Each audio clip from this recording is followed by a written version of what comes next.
Yeah, so why is there so much focus on the ethnicities of the people in this case, but not in the Prince Andrew and Epstein case? OK. Let's hear from the man in the orange sweatshirt there. Yeah, have you ever actually worked with anyone who's been raped, Nadine? Because I have. I haven't worked with someone who's raped, but I've nursed someone who was raped. What this audience member said, you're absolutely weaponising it. It's disgusting.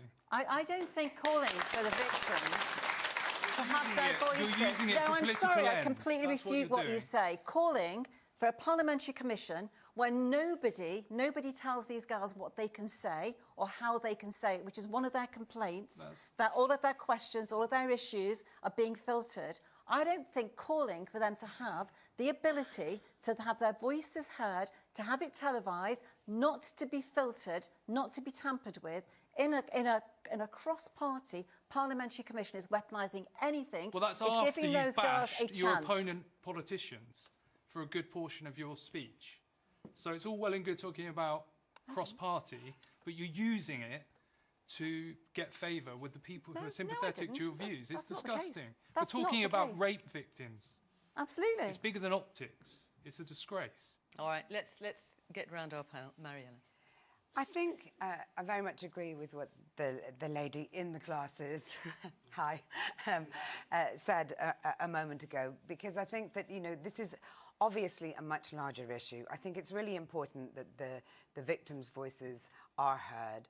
I think that since the inquiry hasn't even started yet, the idea that they're being silenced is an erroneous one. No, they have been. They've said that. I think that they may have said it, but I think that if you're a victim of the sort of circumstances that they've lived through and they're raped from an early age and so on, I think you're talking about, you know, we talk about victims as though they all think with one mind. You know, this is a group of victims, some of whom have decided to extract themselves from the inquiry. A larger group have decided to, at the moment, stay within it. I think that it does seem particularly shambolic, and I think a chair should definitely have been set, and I think it's unfortunate that we were looking at people from the police force, from the social services, which are the very services that these girls feel let down by.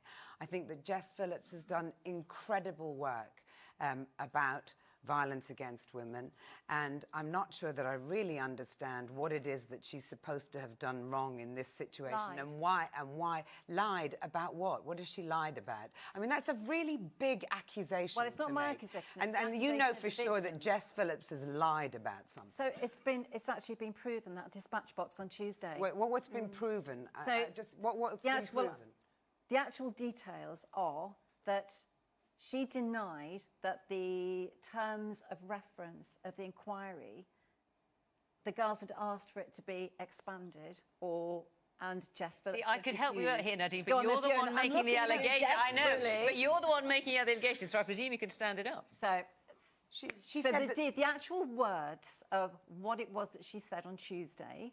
I know that the girls had asked for the remit to be expanded. Jess Phillips said they'd never asked for that. They had. It was proven after Tuesday that, in fact, the evidence is there. They had. On Tuesday at the dispatch box, she said they hadn't. It's been proven that they had. So, look, so actually... And that's what the girls have accused. But the remit of the inquiry has to be expanded. Can I just get some facts in here? The reason I let you carry on, Nadine. Myself. Well, kind of, but if you're going to make an allegation, you have to be able to stand it up. So the way this is reported is that a number of survivors did not want the remit of the inquiry to be expanded. And they were part of a panel that was sent an email just asking if the inquiry should be expanded. And this is what they objected to, and Jess Phillips said, apparently, that reports the government had tried to dilute the inquiry, i.e. expand it, were untrue. That's the centre of it. It's fairly complex, as you can see. But since you made the allegation, I thought I'd be... I've been very careful with my words, because it is quite a difficult situation. I don't think that's something that I would call a lie.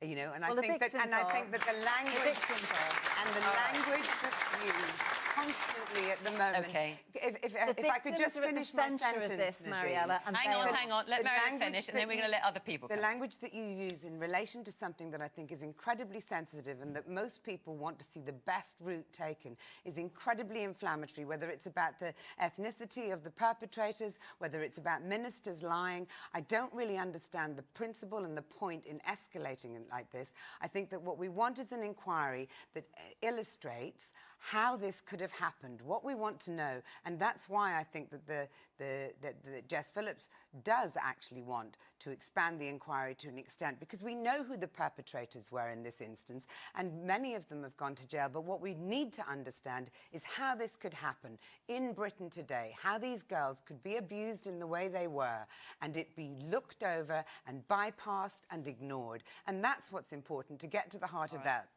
let the girls Hang on. Let's hear from some other people.